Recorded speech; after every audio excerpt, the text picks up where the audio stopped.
Assalamualaikum warahmatullahi wabarakatuh.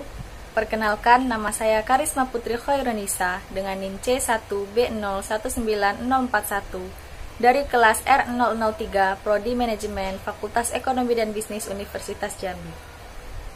Di sini saya akan menjelaskan dan memaparkan beberapa topik mengenai telaah literatur dan mind mapping dalam mata kuliah metodologi penelitian dengan dosen pengampu Bapak Dr. Haji Tona Aurora Lubis, SEMM.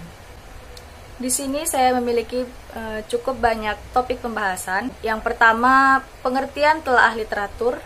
Yang kedua, tujuan telaah literatur. Yang ketiga, manfaat telaah literatur. Yang keenam, proses dan strategi telaah literatur. Yang kelima, teknik telaah literatur. Yang keenam, langkah pembuatan telaah literatur. Yang ketujuh, pengertian mind mapping. Yang kedelapan, jenis mind mapping. Yang kesembilan, manfaat mind mapping. Yang kesepuluh, teori pendukung mind mapping.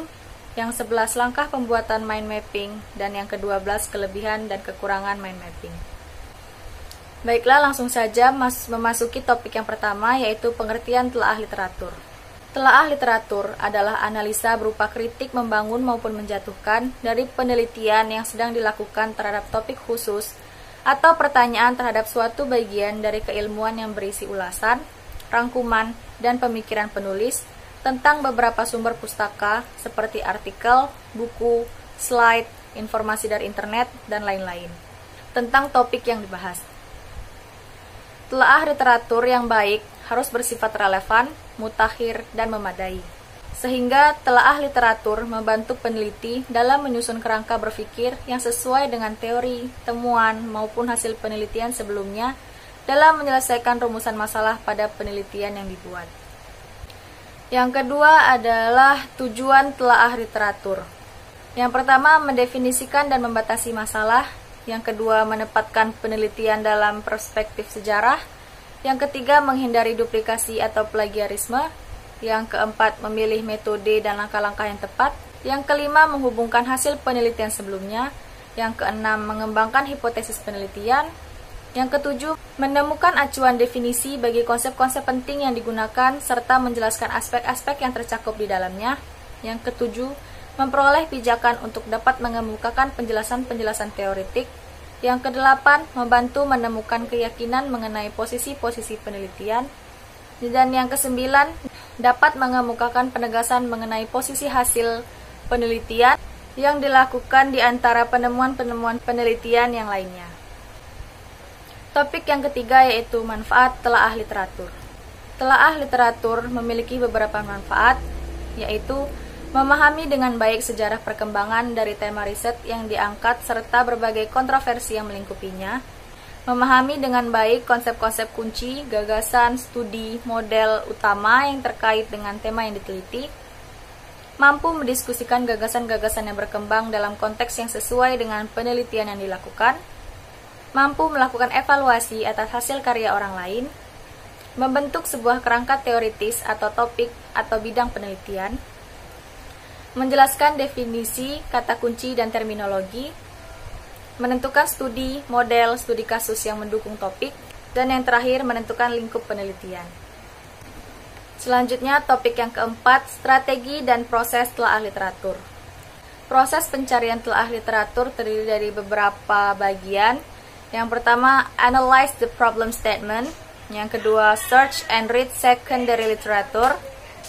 Yang ketiga, select the appropriate index for reference service or database. Yang keempat, transform the problem statement into search language.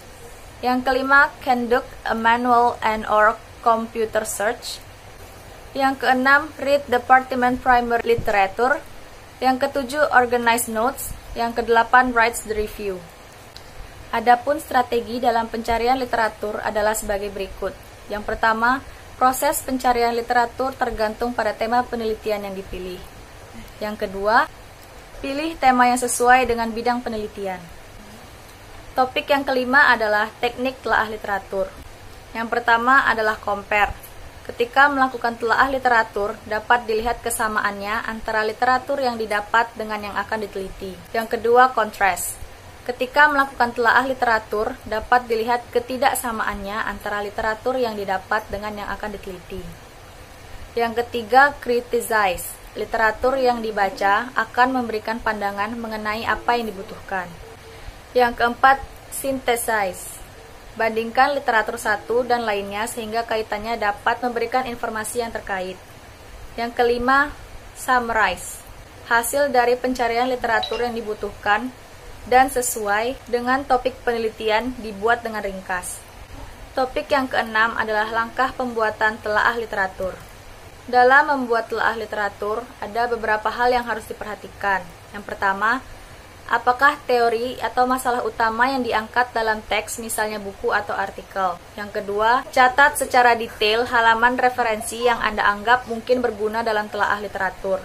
Yang ketiga, pastikan memiliki semua informasi seperti pengarang, tanggal dan tahun, judul buku, sumber, penerbit buku, jurnal, halaman, tujuan penelitian, hipotesis, metode penelitian, material, desain eksperimen, dan hasil atau data.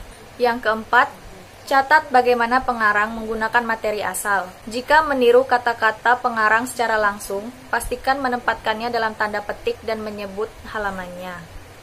Yang kelima, apa kesimpulan yang dibuat oleh pengarang. Dan yang terakhir, tulis juga pendapat tentang bacaan tersebut. Hal ini akan berguna saat melihat kembali catatan yang dibuat atau menggunakannya saat menulis. Topik pembahasan yang ketujuh adalah pengertian mind mapping. Mind mapping adalah diagram untuk mewakili kata, konsep, atau item yang terkait dan disusun di sekitar konsep atau subjek sentral menggunakan tata letak grafis non-linear yang memungkinkan pengguna untuk membangun kerangka kerja intuitif di sekitar konsep sentral. Mind mapping dapat mengubah draft panjang informasi yang monoton menjadi diagram yang penuh warna, mudah diingat, dan sangat terorganisir yang bekerja sesuai dengan cara alami otak kita dalam melakukan sesuatu. Topik yang ke-8, jenis-jenis mind mapping. Jenis yang pertama yaitu mind mapping silabus. Sebuah jenis mind mapping yang mendukung menerima suatu gambaran berhubungan apa yang dikerjakan, dan biasanya mind mapping ini dikerjakan dengan ukuran besar dan ditempel di dinding. Yang kedua, mind map bab. Keberadaannya dibuat berdasarkan rangkaian bab yang sudah dipelajari sebelumnya. Peta konsep ini biasanya dibuat dengan meringkas poin-poin penting dalam sebuah pembelajaran dengan tujuan untuk mempermudah pada saat mengingatnya. Yang ketiga, yaitu mind map paragraf. Mind map ini memberikan informasi dengan cara yang lebih lengkap dan mendetail.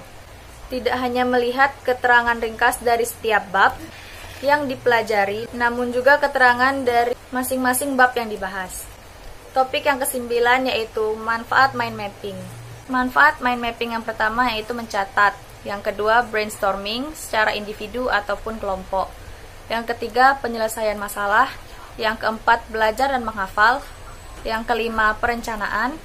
Yang keenam, meneliti dan menggabungkan informasi dari berbagai sumber. Yang ketujuh, mempresentasikan informasi. Yang kedelapan, memperoleh wawasan tentang subjek yang kompleks.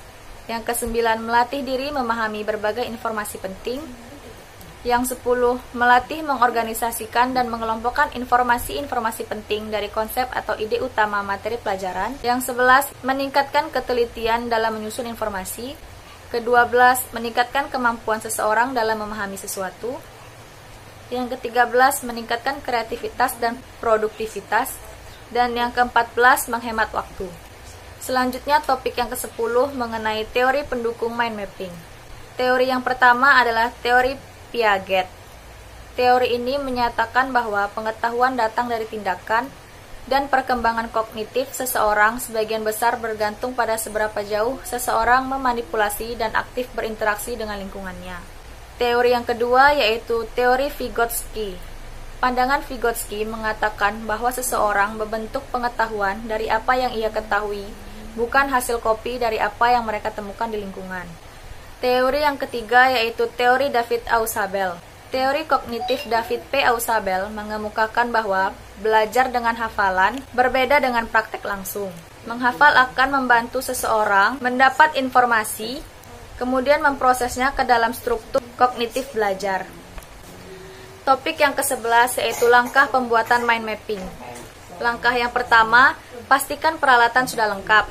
Yang kedua, tentukan tema mind map. Yang ketiga, pastikan untuk menempatkan tema besar ini di tengah-tengah kertas ataupun papan tulis. Yang keempat, temukan hubungan antara setiap tema dan tandai dengan garis, warna, atau simbol gambar, atau juga foto ide sentral. Yang kelima, selain gambar, kamu juga dapat memanfaatkan penggunaan warna yang beragam.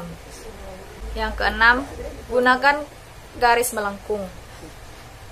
Dan yang ketujuh, dalam membuat mind mapping, gunakan satu kata kunci untuk setiap garis. Dan langkah yang terakhir, jangan membuat mind mapping langsung di kertas. Selanjutnya, topik yang terakhir, yaitu kelebihan dan kekurangan mind mapping. Kelebihan dari mind mapping, yaitu kemampuan beradaptasi yang luas, pengeditan yang mudah, meningkatkan memori, membuat orang menjadi fokus, dan informasi menjadi ringkas. Sedangkan kekurangan dari mind mapping adalah batasan teks, memakan waktu, dan juga mengikuti peraturan yang ada. Baiklah, segitu saja pemaparan yang dapat saya jelaskan. Lebih dan kurangnya saya mohon maaf. Wabillahi taufiq wal hidayah. Wassalamualaikum warahmatullahi wabarakatuh.